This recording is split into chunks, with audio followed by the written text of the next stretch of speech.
वंदे मातरम। मैं professor Gita Gwalani, Sant Hirdaram girls college से।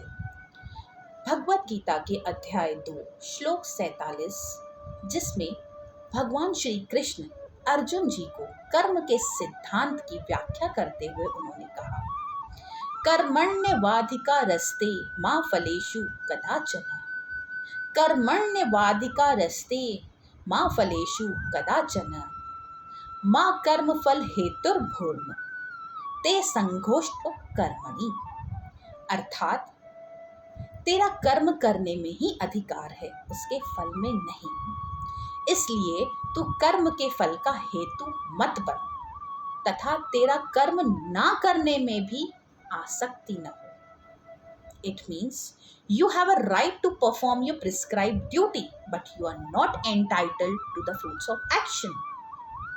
Never consider yourself to be the cause of results of your activities and never attach to not doing your duty. So believe in yourself, do your karma, do your action. Success will automatically comes. Doing karma is in our hands, but result is not in our hands. हम कर्म कर सकते हैं, कर्म करने का संकल्प कर सकते हैं, परंतु उसका फल पाना हमारे हाथ में नहीं है। तब अर्जुन जी पूछते हैं भगवान से, मैं जिस कर्म का संकल्प करूंगा तो उसे करूंगा ही। यदि आज मैंने अभी भोजन करने का निश्चय किया है तो निवाला उठाऊंगा और उसे मुंह में रखूंगा तो खाऊंगा ही।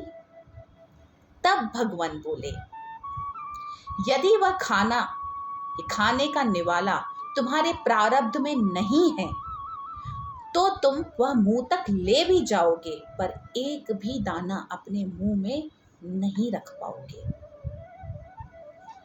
सो कर्म तेरे अधिकार में है, कर्म तेरे अधिकार में है, केवल कर्म किए जा, कर्म किए जा, तू कर्म किए जा।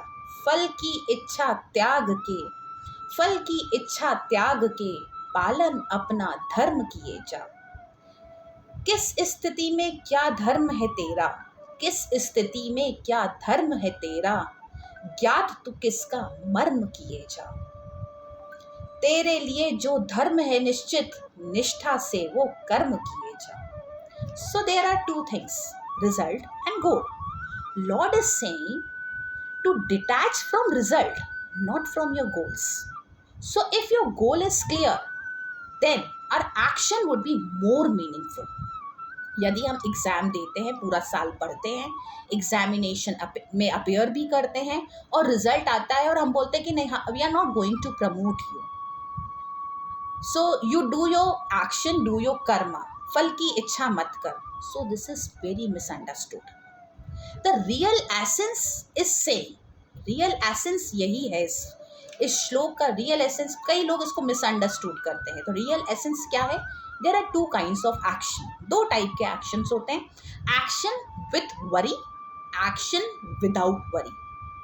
वो कर्म जिसमें आपने फल की चिंता की, उसमें क्या हो जाएगा, क्वालिटी ऑफ एक्शन जो हो जाएगी आपकी डाउन हो जाएगी, क्योंकि 50% आपने अपनी एनर्जी उसके फ्रूट्स के लिए लगा दी, उसके फल के लिए लगा दी। क्या मैं ये टास्क करूँगा तो क्या मुझे इसका रिजल्ट मिलेगा?